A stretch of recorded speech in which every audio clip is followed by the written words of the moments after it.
तब आपको कोई भी विचलित नहीं कर सकता। द थिंग इज कि आप क्या देखते हैं। लिखा है इसमें कि यीशु मसीह ने की आंखों के सामने एक लिखा है कि उसके सामने वो आनंद धरा था। आप क्या देखते हैं? क्योंकि जब आपके सामने एक विजन होगा, वो आपको ग्रेस देगा, वो आपको एम्पावर करेगा कि आप क्रूस की जो पीड़ा है और लज्जा की बातें, जो कुछ रुकावट है, जितनी रुकावटें हैं, जितना पीछे खींचने वाली बातें हैं, जितनी निराशा की बातें हैं, जितना हताशा की बातें हैं, जितनी तोड़ने वाली बातें हैं, जितनी रोकने वाली बातें हैं, जितनी उलझाने वाली बातें, उन सबको किनारे करके आप अपनी उस दौड़ में धीरज से दौड़ते रहेंगे यदि आपके सामने आपकी बातें स्पष्ट है। हालेलुया। मैं पिछली बार भी आपसे कह रही थी कि हमें एक प्रार्थना जो इस समय में बहुत जरूरी है करने के लिए, और वो प्रेयर है कि परमेश्वर मेरे मन की आंखों को ज्योतिर्मय कर।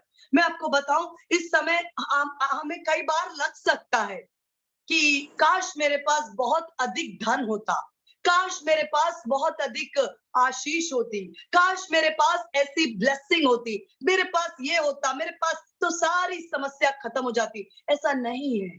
सुलेमान के पास सब कुछ था। He had everything. उसके पिता ने उसके लिए हर एक बात का प्रबंध करा। राज्य उसके पास था, पावर उसके पास था, अथॉरिटी उसके पास था, धन उसके पास था, संपत्ति उसके पास थी, वो राजा था। लेकिन जब परमेश्वर ने उससे पूछा कि बोल तेरा क्या निवेदन है, तू क्या चाहता है मैं तेरे लिए करूं, आपको पता है सुलेमान जानता था कि मेरे पास पीढ़ी से पीढ़ी तक खाने के लिए धन हो, मेरे पास सामर्थ हो, मेरे पास राजा, मेरे पास बड़ी सेना हो, मेरे पास कुछ भी क्यों ना हो, लेकिन यदि मेरे पास ज्ञान और प्रकाश की आत्मा नहीं है तो ये सब कुछ मिट्टी में मिल सकता है इन नो टाइम। वो जानता था कि मेरे पिता ने मुझे बहुत कुछ विरासत में दिया है, लेकिन इस विरासत को बनाए रखने के लिए मुझे चाहिए विजडम। मैं इस बात को कहना चाहती हूँ कि इफिसियों 1 का 17 और 18 ये हमारी सारी प्रार्थनाओं के ऊपर रखी जाने वाली प्रार्थना है। ये एक ऐसी प्रार्थना है जो हमारी बाकी सारी प्रार्थनाओं को एक साइड कर देती है। इफिसियों 1 का 17 और 18 में लिखा है, मैं आपके लिए पढ़ रही हूँ, आप नोट करके घर में पढ़ सकते हैं कि पौलुस कहता है, मैं कलीसिया के लिए प्रार्थना करता हूँ, मैं तुम्हारे लिए प्रार्थना करता हूँ कि तुम्हारी मन की आंखें ज्योतिर्मय हो जाए और तुम्हारे बुद्धि में ज्ञान और प्रकाश की आत्मा आ जाए, ताकि 3 मुख्य बातें हैं जो तुम जान सको। आज ये बहुत सैड लगता है कि कई बार हम देखते हैं कि हम कहते हैं हम विश्वासी हैं, हम एक विश्वासी जीवन के दौर में चल रहे हैं, लेकिन जो बातें मूलभूत बातें हैं उनको बिना जाने हम एक दौड़ में शामिल हो गए हैं।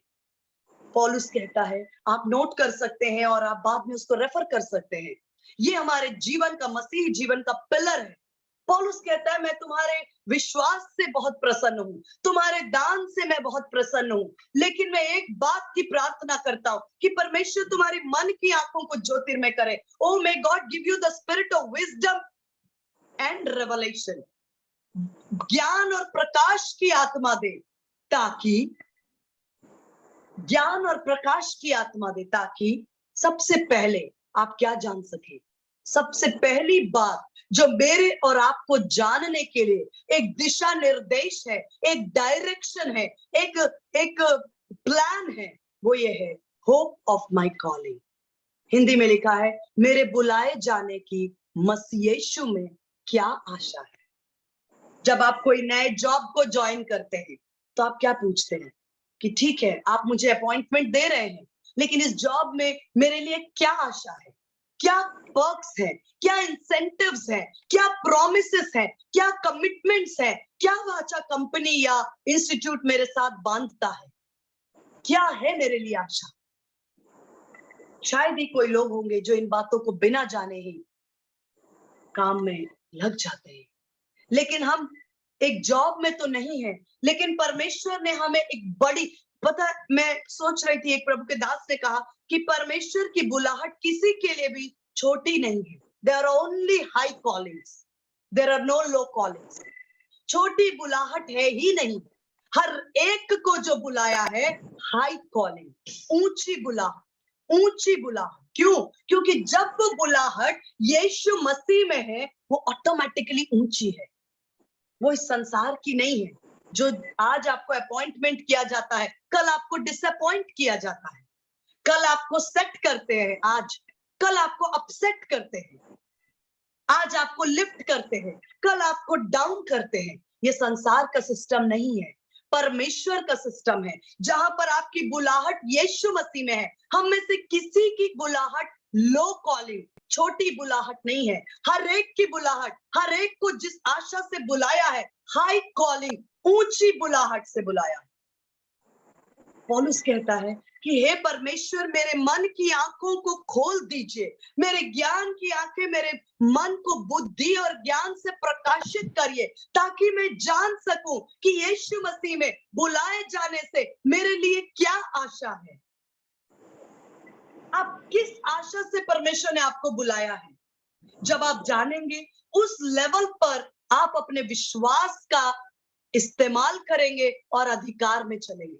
जब आपको पता होगा कि परमेश्वर ने जब आपको बुलाया है उसकी बुलाहट में उसकी ये आशा है, जब आप उस बात को जानेंगे कि मुझे डोमिनियन के लिए बुलाया है, मुझे फिश ऑफ द सी, इस जीव जंतुओं पर, इस पृथ्वी पर अधिकार स्थापित करने के लिए बुलाया है, रोने और पीटने के लिए नहीं बुलाया है, तब हम अपने विश्वास को उस लेवल पर उठाएंगे जहां पर हम उस आशा के अनुसार चल सके। दूसरी महत्वपूर्ण बात, the riches of glory of his inheritance in the cents.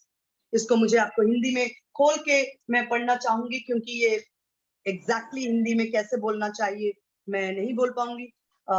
इफिसियो में उसका बुक ऑफ इफिशियंस और उसका पहला अध्याय, हमारे प्रभु यीशु मसीह का परमेश्वर जो महिमा का पिता है तुम्हें अपनी पहचान में ज्ञान और प्रकाश का आत्मा दे। सबसे इंपॉर्टेंट क्या है? ज्ञान और प्रकाश का आत्मा, क्योंकि इस आत्मा के बिना परमेश्वर ने जो आपको ब्लेसिंग्स दे दी है, जो परमेश्वर ने आपको ब्लेसिंग्स दे दी है, उन ब्लेसिंग्स के अनुभव में चलना ये कुछ ऐसा है कि जैसे फॉर एग्जाम्पल हमारे पास ये सब जस्ट एन एग्जाम्पल है। सपोज ये पेन है, ये हमारी चंगाई है, ये हमारा ब्लेसिंग है, ये हमारा रिजल्ट है, ये हमारी आशीष है, ये हमारे लिए मसीह यीशु में वो सारी ब्लेसिंग्स हैं, और हम यहाँ खड़े हैं। इस आशीषों का अनुभव मेरे शरीर में, मेरे परिवार में, मेरे बिजनेस में, मिनिस्ट्री में अनुभव में आने के लिए जो जोड़ने वाली कड़ी है वो है ज्ञान और प्रकाश की आत्मा। ज्ञान और प्रकाश की आत्मा कैसे, मैं उस पर आपके साथ बात करूंगी, लेकिन लिखा है तुम्हारी मन की आंखें ज्योतिर्मय हो, क्योंकि सिर्फ हम इन आंखों से देखेंगे तो कई बार हम मिस हो सकते हैं। मन की आंखें ज्योतिर्मय हो कि तुम जान लो उसकी बुलाहट की क्या आशा है, किस होप से आप बुलाए गए हैं, किस आशा से आप बुलाए गए हैं, और पवित्र लोगों में उसकी मीरास की महिमा का धन। पवित्र लोगों में उसकी मीरास यानी कि इनहेरिटेंस, उसकी मीरास की महिमा का धन कैसा है, क्या मैं जानती हूं कौन सी ग्लोरी के लिए परमेश्वर ने बुलाया है? क्योंकि जब हम नहीं जानेंगे हमारा शत्रु हमें कंफ्यूज करेगा, वो हमें कहेगा देख परमेश्वर ने तुझे छोड़ दिया, तेरे दुखों में छोड़ दिया, तेरी प्रार्थना नहीं सुनी जा रही है, तेरी बातें नहीं पूरी हो रही हैं, तू दुख में है, पीड़ा में है, कष्ट में है, कोई तेरा नहीं, तू अकेला है। Just sign off. वो हमें धोखा देने की कोशिश करता है, लेकिन यदि मैं जान लूं कि नहीं, मेरी बुलाहट के अनुसार ये मेरी आशा है, महिमा का, पवित्र लोगों में मेरी मीरास, मेरा इनहेरिटेंस, मेरा भाग, मेरे लिए ठहराया हुआ पोर्शन, मुझे कोई असुरक्षा नहीं है कि किसी और के पोर्शन में, जैसे मान लीजिए कि किसी और का भाग बढ़ रहा है तो मुझे ये चिंता नहीं है कि अरे सारा उसी को मिल रहा है तो मुझसे लेके उसे नहीं मिल रहा है। मेरे लिए परमेश्वर ने मेरा अपना भाग रखा है। जो मेरा भाग है वो मुझे मिलेगा, जो आपका भाग है वो आपके लिए है। हम में से हर एक के लिए एक पोर्शन, एलोकेटेड पोर्शन है जिसको रहोबोत कहा गया है। इसहाक ने परवाह नहीं की, जितने भी बार कुआं खोदता था उतनी बार फिलिस्तीनी ढांक देते थे। जितनी बार कुआं खोदता था उतनी बार फिलिस्तीनी ढांक देते थे। जितनी बार वो बिजनेस शुरू करता था, शत्रु उस बिजनेस के विरोध में आके लोगों को भड़का के बिजनेस बंद कर देते थे। जितनी बार उसने फैक्ट्री डाली उतनी बार लोगों ने झूठ बोलकर उसके काम को बंद करवाया। जितने बार उसने नौकरी में गया उतनी बार लोगों ने उसका विरोध किया और उसे जॉब से हटवाया। लेकिन हमारे लिए असुरक्षा की बात नहीं है। क्यों? क्योंकि इसहाक उस कुएं को खोदता ही रहा, खोदता ही रहा। एक बार नहीं, दो बार नहीं, बार बार ढकने पर भी उसने कहा और देखो, जल के सोतों को ढूंढो, ढूंढो जल के सोतों को। और एक बार ऐसा आया कि जब उसने कुआं खोदा और उसके शत्रुओं ने उसे नहीं ढांपा, उसने कहा ये मेरा रहोबोत है, ये मेरा अपना स्थान है, ये मेरा भाग है, ये मेरा अपना पोर्शन है, ये मेरा आदर है, ये मेरा बिजनेस है, ये मेरा डेस्टिनी है, ये मेरी सफलता है, ये मेरी कुंजी है, ये मेरा पोर्शन है। मुझे किसी के पोर्शन से कोई असुरक्षा नहीं, क्योंकि मुझे मेरा भाग मेरे परमेश्वर ने सुरक्षित रखा है। धर्मियों के भाग पर दुष्टों का राजदंड बना नहीं रहेगा। धर्मियों का भाग है, आपका भाग है, आपका पोर्शन है, आपके लिए अपॉइंटेड है, आपके लिए अलग रखा गया है। आपको मालूम है, साउल जब लेट पहुंचा, तब सैमुअल ने क्या कहा? एक जांग की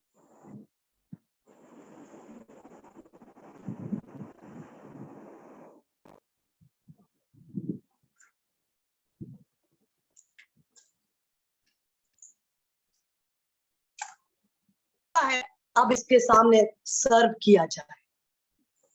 जो आपका भाग है, कुछ दिन हो सकता है, कुछ दिन, कुछ देरी हो सकती है कि शत्रु बार बार आपके कुओं को ढक दे, आपके बिजनेस को के अगेंस्ट में खड़ा हो जाए, आपके विरोध में काम करे, आपके विरोध में बातों को करे, लेकिन ऐसा हमेशा नहीं हो सकता। आप अपने रहोबोत को निश्चित रूप से अधिकार में ले लेंगे। यीशु के नाम से मैं इस बात को आपके लिए प्रोफेसाई करती हूँ। साउल के लिए उस भाग को अलग रखा गया, जब वो आया वो उसके लिए सर्व किया गया। आपका भाग, आपका पोर्शन परमेश्वर ने रिजर्व किया हुआ है। लेकिन मुझे जानना है मेरे लिए मसीह यीशु में महिमा की मीरास का धन क्या है। अगर मैं इस धन को जान जाऊं, तब फिर मैं ये धन को लेकर के मेरे जो मन में असुरक्षा है या मैं कोई भी बातें हैं, उसका गेम खत्म है। ये बातें यीशु मसीह जानता था। यही तो कारण है कि यीशु मसीह को जब कहा शत्रु ने एक बार मेरी आराधना कर, ये संसार का वैभव मैं तेरे कदमों में करूंगा, यीशु मसीह ने कहा कि तुझे पता नहीं, बहुत जल्दी तू खुद मेरे कदमों में आने जा रहा है। मेरा परमेश्वर ने मेरे लिए जो भाग रखा है वो मेरा रहोबोत है। वो ये है कि यीशु मसीह जब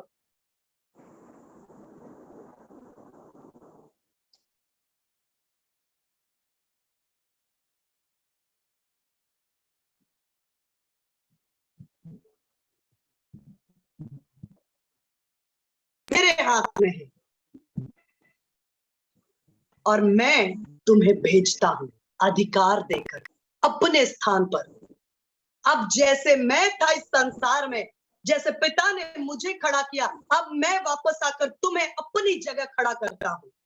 जो तुम्हें आदर देता है वो मुझे आदर देता है, जो तुम्हारे वचन को सुनेगा वो मुझे सुनेगा, मेरे पिता को सुनेगा, जीवन पाएगा।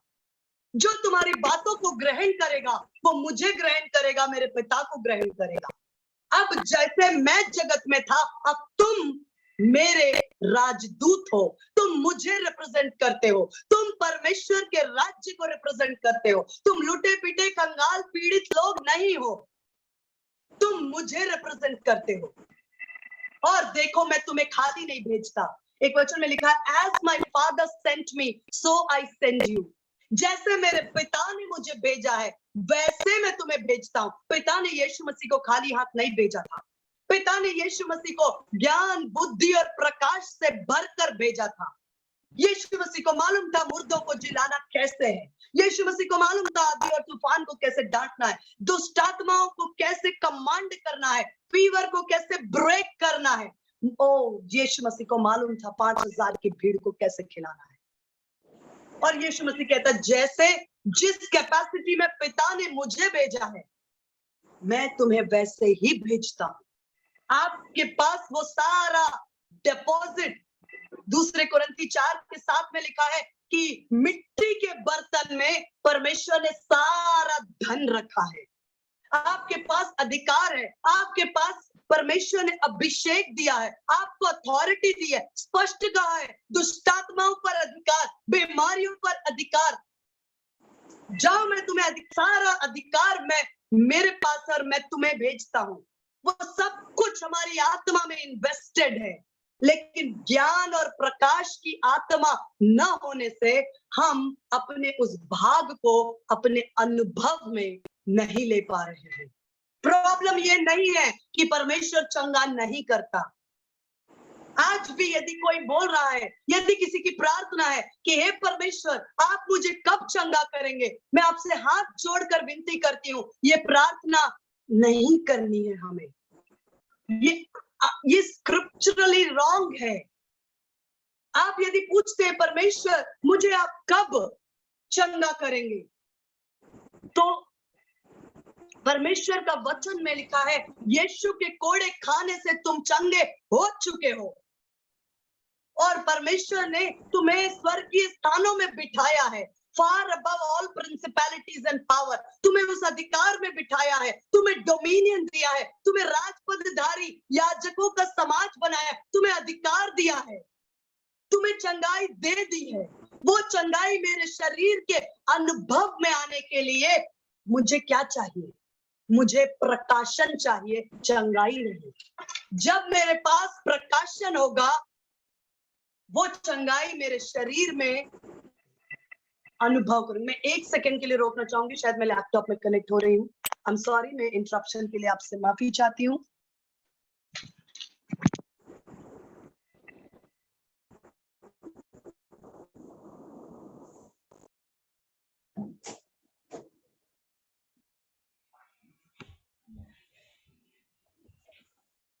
हालेलुया। टेक्निकल लिमिटेशंस के साथ में मैनेज कर रहे हैं, लेकिन मैं परमेश्वर का धन्यवाद करती हूँ कि प्रभु हमारी सहायता करते हैं। हालेलुया। मैं यही बोलना चाहती हूँ कि चंगाई का अनुभव मेरे सिर से पांव तक अनुभव में लेने के लिए परमेश्वर को स्वर्ग से चंगाई एक एनवेलप में रखकर मेरे शरीर में भेजने की जरूरत नहीं है, क्योंकि वो भेज चुका है। किसके अंदर? यीशु मसीह के अंदर। परमेश्वर ने यीशु मसीह के अंदर मेरी चंगाई, मेरा छुटकारा, मेरे पापों की क्षमा, मेरे श्रापों से क्षमा, मेरे जीवन के लिए अंधकार से लेकर अंधकार को मिटाकर ज्योति, हर बात की आशीषें परमेश्वर ने यीशु मसीह में भरकर उस यीशु मसीह को मेरे अंदर डाल दिया है।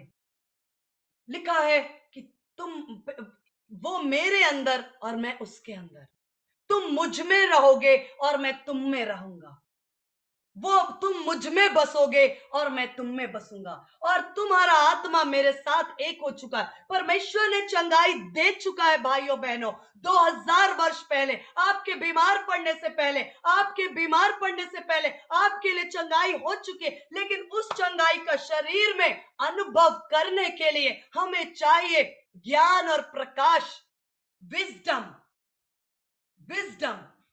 कैसे करें इस काम को, कैसे करें? ये कुछ ऐसा है कि ये परमेश्वर के वचन से प्रभु हमें अनुग्रह दे तो हम उन बातों को सीख पाएंगे। विजडम। आपके परेशान होने से पहले परमेश्वर ने आपके धन का प्रबंध कर दिया है। आपके परिस्थितियों में परमेश्वर ने प्रबंध 2000 वर्ष पहले कर दिया, लेकिन उसका अनुभव spirit of wisdom and revelation, ज्ञान और प्रकाश से भरकर कलीसिया वो आशीषें जो मसीह यीशु ने हमें दे दी है उसके अनुभव में चलने पाएंगी। इसलिए परमेश्वर ने कहा, वचन में लिखा है, ज्ञान और प्रकाश की आत्मा से मुझे भर। मेरी बुलाए जाने की क्या आशा है? सेकंड थिंग, मेरे लिए महिमा का कैसा धन है? शायद इन बातों को यदि कोई समझ ले तो बहुत सी प्रॉपर्टी के झगड़े खत्म हो जाएंगे।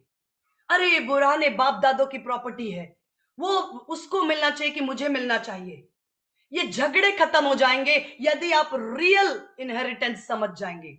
यदि आप रियल इनहेरिटेंस समझ जाएंगे। यूसुफ जब गड्ढे में गया उसके पास कोई बाप दादों का धन नहीं था। यूसुफ जब गड्ढे में था उसके पास कोई बाप दादों का धन नहीं था। उल्टा उसने अपने पूरे खानदान को अकाल में खिलाया और पीढ़ियों को बचाया।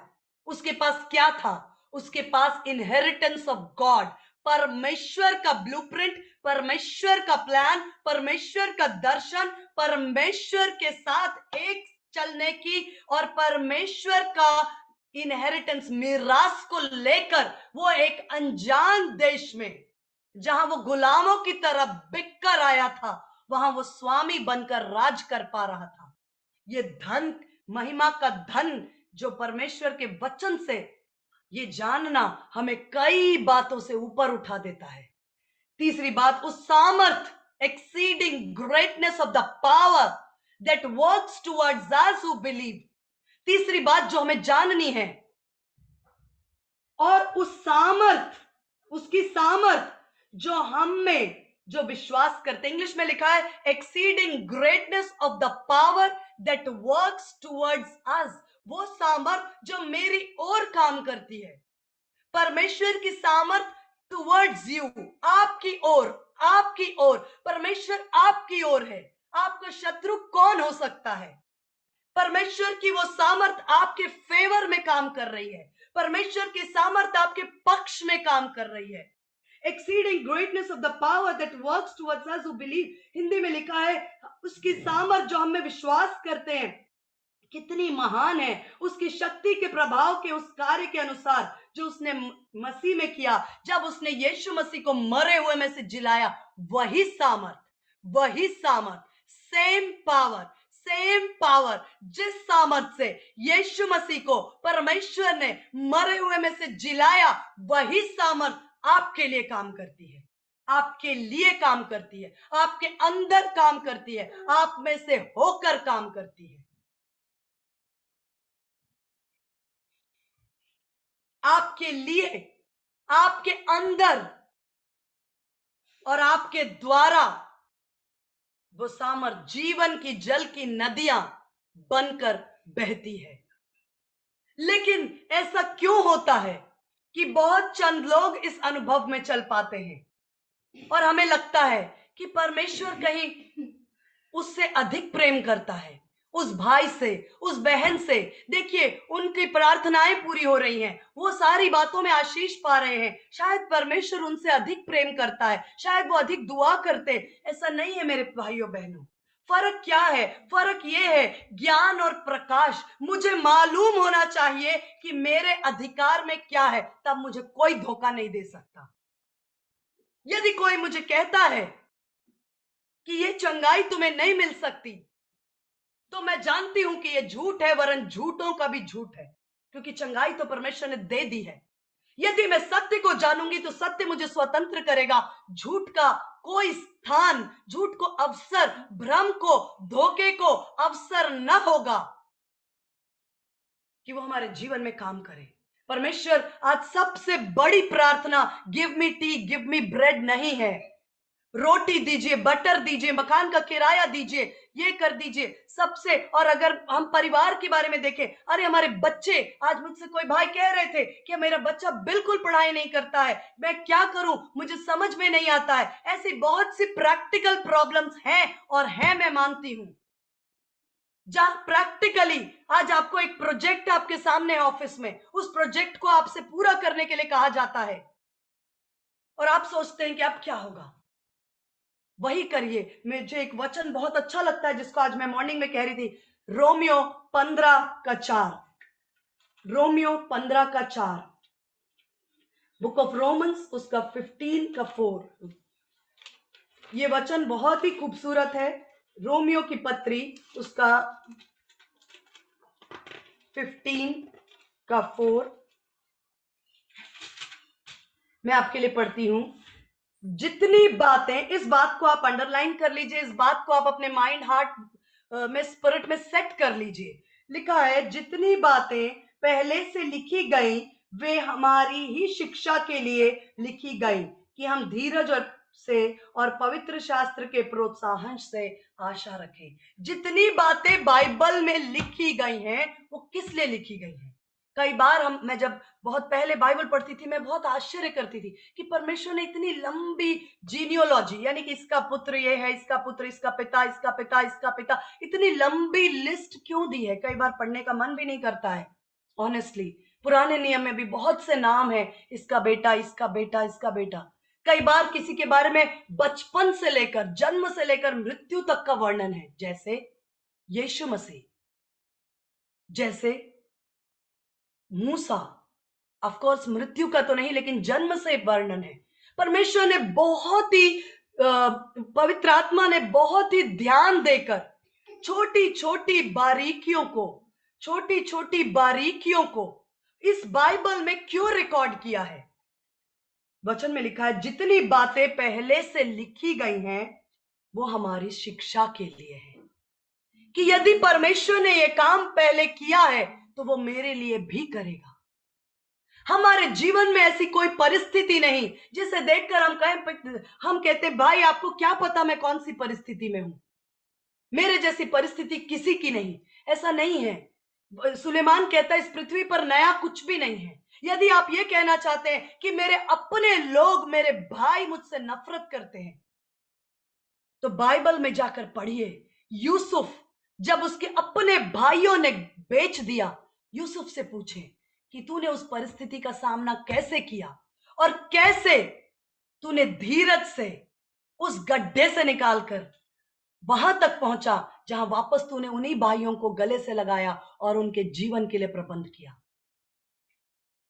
यदि आप कहते हैं मेरी कोई संतान नहीं है, मेरी पीड़ा है, आप जाकर पूछिए, हन्ना से पूछिए, सारा से पूछिए, रेबका, रेचल से पूछिए, एलिजाबेथ से पूछिए कि जब तुम्हारी संतान नहीं थी तो तुमने क्या किया, क्योंकि जो तुमने किया उससे तुम्हें रिजल्ट मिला। मैं वही करूंगी, क्योंकि जो बातें पहले से लिखी गई हैं वो इसलिए लिखी गई हैं कि मैं उससे शिक्षा पाऊं, और मैं वही करूं और मैं रिजल्ट पाऊं। यदि आप कहते हैं मेरे पास इतने थोड़े पैसे हैं कि मैं एक महीने का पूरा खाना भी नहीं खा सकता, अब मैं क्या करूं? आप कह सकते हैं सिस्टर आप प्रचार तो बहुत आत्मिक बातों की कर रही हैं, लेकिन प्रैक्टिकल लाइफ ऐसा है जहां पर कल का खाना ना हो तो हम क्या सोचें? आपको परमेश्वर के वचन कहता है जो बातें पहले से लिखी गई हैं वो इसलिए लिखी गई हैं कि आप सीखें, शिक्षा पाएं। उस विधवा से पूछें जिसके पास सिर्फ 2 दमड़ी थी, सिर्फ 2 दमड़ी थी, तब उसने क्या किया? जब मेरे बीज मेरे लिए रोटी नहीं बन सकते तो उन्हें बो देना ही अच्छा है ताकि एक बड़ी फसल आए। जाके पूछिए उस विधवा से, हन्ना से पूछिए, ऐना से। मेरे हस्बैंड, वो कहती होगी मेरा परिवार नहीं है, मेरे पति की मृत्यु हो गई, तो उस स्त्री से पूछिए कि वो क्या कर रही थी उस मंदिर में 84 इयर्स तक। कौन सी आपकी ऐसी परिस्थिति है जिसका वर्णन बाइबल में नहीं है? आप मुझे बताइए। यदि है तो जाकर पूछिए कि उन्होंने क्या किया। जो उन्होंने किया वही मेरी शिक्षा है, वही फॉर्मूला है। फाइट मत करिए परिस्थितियों के साथ। हम फाइट करने के लिए नहीं बनाए गए हैं, हम अधिकार में चलने के लिए बनाए गए हैं। हम अधिकार में चलने के लिए बनाए गए हैं। यदि आपको लगता है मेरे सामने इतना बड़ा प्रोजेक्ट है, मैं एक बहुत बड़ी सेवा को अंजाम देना चाहती हूँ, मैं बहुत बड़े बिजनेस को स्थापित करना चाहती हूँ, मैं बहुत बड़े काम को करना चाहती हूँ, मैं एक बड़ी पढ़ाई को करना चाहती हूँ, मेरे लिए एक बहुत बड़ा मकसद है, लेकिन मेरे पास जो रिसोर्सेस हैं वो इतने कम हैं कि इतना बड़ा प्रोजेक्ट, इतना बड़ा बिजनेस, इतनी बड़ी जमीन, इतनी बड़ी पढ़ाई, इतने बड़े काम को, इतने बड़े बात को, इतने बड़े घर को मैं नहीं बना पाऊंगी, क्योंकि जो मेरे हाथ में है वो बहुत कम है। जो बातें वचन में लिखी गई हैं वो इसलिए लिखी गई हैं कि हम शिक्षा पाएं। जाकर यीशु मसीह से पूछिए, जब उसके सामने 5,000 की भीड़ थी, 5,000 की भीड़ थी, सिर्फ पुरुषों की, फिर उसमें स्त्रियां भी थी और बच्चे भी थे। अगर हम एक रफ अंदाज भी माने, 5,000 पुरुष और स्त्री और बच्चे लेकर न्यूनतम 1,000 भी माने, तो टोटल 6,000 लोग सामने बैठे थे और उनके पास सिर्फ 5 रोटी और 2 मछली थी। इस संसार ने हमें सिखा दिया है कि 5 रोटी और 2 मछली, चलिए 2 मछली को भी साइड में रखें, 5 रोटी अगर 5,000 को खिलाना है, तो इस संसार ने हमें क्लास 1 से, इनफैक्ट नर्सरी से, प्राइमरी से सिखा दिया है कि यदि 5 को 5,000 से भाग दोगे, डिवाइड करोगे, तो एक एक के हिस्से में 1/1000 कितना आएगा? 1/1000 मतलब एक रोटी का, इजरायली रोटी थोड़ी बड़ी होती थी, इतनी बड़ी शायद, इस रोटी के 1,000 टुकड़े कर दीजिए, उस 1,000 टुकड़े में से एक टुकड़ा एक आदमी के हिस्से में आएगा। ये गणित था, यही चेले जानते थे, इसलिए उन्होंने कहा भेज दो इनको, अपने अपने घर जाकर खाना खाएंगे, हम नहीं खिला सकते, हम इस प्रोजेक्ट को अंजाम नहीं दे सकते, मैं इस बड़ी शिक्षा में नहीं जा सकती, मैं इस कॉलेज में नहीं जा सकती, मैं इस काम को नहीं कर सकती, मैं इस फैक्ट्री बिजनेस को नहीं कर सकती, मैं ये घर, ये प्रभु की सेवा के लिए मैं इतना काम नहीं कर सकती। क्योंकि हमें संसार ने सिखाया है कि 5 डिवाइडेड बाय 5,000, 5 को 5,000 से भाग देते हैं तो 0.0001 आता है, दैट मीन्स 1/1000, यानी कि एक रोटी के 1,000 टुकड़े और एक टुकड़ा एक आदमी को मिलेगा। लेकिन परमेश्वर का वचन यीशु मसीह ने बताया एक आदमी को एक टुकड़ा नहीं मिलेगा, वो पेट भर खाने पाए और बल्कि 12 टोकरियों को उठाकर लेकर आए, यानी कि वहां इक्वेशन कुछ और थी, वहां कोई और समीकरण था, वहां कोई और गणित काम कर रही थी। 5 को 5,000 से भाग करने पर लाखों और करोड़ों रोटी के टुकड़े पैदा हुए। संसार के ईश्वर ने हमें पहले से हमारे दिल, दिमाग, सोच विचार में भर दिया है कि 5 का 5,000 से गुणा करने से एक टुकड़ा मिलता है, लेकिन परमेश्वर के इक्वेशन में दूसरा ही फॉर्मूला है। क्यों नहीं हम उस फॉर्मूले को अनुभव में लें और जगत को बताएं कि नहीं भाई, 5 को 5,000 से डिवाइड करने से 1/1000 नहीं होता है, thousands thousands multiplied by thousands हो सकता है और होता है। ये एक बार नहीं हुआ, बार बार हुआ है। सारफत की विधवा ने अपनी आखिरी रोटी एलिया के हाथ में देकर पूरे अकाल में पूरे घराने को तृप्त करके ये बात साबित की कि एक रोटी एक घराना कितने दिन तक खा सकता है। ये इस बातों का हिसाब लगाते हैं हमारे देश के इकोनॉमिस्ट कि हमारे पास इतना खाना है, इतना धन है, तो हमारे देश की 130 करोड़ की जनता है, तो क्या होगा, क्या हिसाब। मैं आपको बताऊं, परमेश्वर एक अलग इक्वेशंस को सामर्थ के साथ पूरा कर सकते हैं, लेकिन क्यों नहीं होता? क्योंकि हमने विश्वास वो है जो अनदेखी बातों का। मुझे दुख हुआ जब मेरे 2 प्रिय लोग, मेरे प्रिय एक जन ने मुझे बताया कि उन्होंने बहुत लेट एज में कंसीव किया। डॉक्टर्स ने बोलना शुरू किया कि लेट एज में कंसीव किया है, 40 के बाद कंसीव करने से ये बीमारियां बच्चों में हो सकती है। फिर सारे टेस्ट और कर दिए और डाउट्स भी बता दिए कि ये प्रॉब्लम्स हो सकती हैं। 40 के बाद यदि आप कंसीव करते हैं तो ये बीमारी होती है। ये संसार के ईश्वर ने सिखाया है। जाकर पूछिए हन्ना से, सारा से, 100 वर्ष की उम्र में जब बच्चे जन्म दिए, कितने स्वस्थ, कितने आशीषित, कितने बेस्ट, कितनी उत्तम संतान से परमेश्वर ने नवाजा उनको। हर एक उत्तम दान परमेश्वर की ओर से आता है। हमारे लिए वही अनुभव काम आएगा जो हमने ज्ञान और प्रकाश, नथिंग कैन हेल्प अस। हाँ सिस्टर, ये बातें हमने पढ़ी तो है कि सारा ने 100 वर्ष में अब्राहम ने बच्चे को जन्म दिया। जकरिया और उसकी पत्नी ने बुजुर्गी में बच्चे को जन्म दिया, यूहन्ना। डॉक्टर्स आपको शुरू से बोलेंगे ये 40 के बाद ऐसा है, ऐसा ऐसा। अरे भाई, आपके 40 के बाद की गणित आप अपने पास रखो, मेरे परमेश्वर का गणित तो 100 में भी अलग चलता है। ज्ञान और प्रकाश की आत्मा, जैसा तेरा विश्वास है वो तेरे साथ होगा। मेरे परमेश्वर के गणित में 100 वर्ष में भी जो बेटा और बेटी होती है वो बेस्ट होती है, उत्तम होती है, आशीषित होती है। ये गणित कभी कभी हमारे लिए फंदा है, वहां तक ठीक है जहां तक चल सकता है, लेकिन जब ये आपके विश्वास के अविरोध में आकर खड़े हो जाए, आपको चैलेंज करने लग जाए, आपके रिजल्ट्स को चैलेंज करने लग जाए, आपके आने वाले संतान को चैलेंज करने लग जाए, आपके प्रोजेक्ट को चैलेंज करने लग जाए, वहां आपको देखना पड़ेगा कि जो बातें परमेश्वर के वचन में लिखी हैं वो इसलिए लिखी हैं कि मेरी शिक्षा के लिए मुझे ढूंढना पड़ेगा कि मुझे क्या करना चाहिए। अगर परमेश्वर ने किया था तो वो करेगा, और मेरे लिए भी। क्यों? क्योंकि उसने अपने वचन से भी, अपने नाम से भी ऊपर अपने वचन को रखा है। आप, अरे मेरी सास को बुखार है, तो गूगल सर्च ना करें, गूगल सर्च ना करें।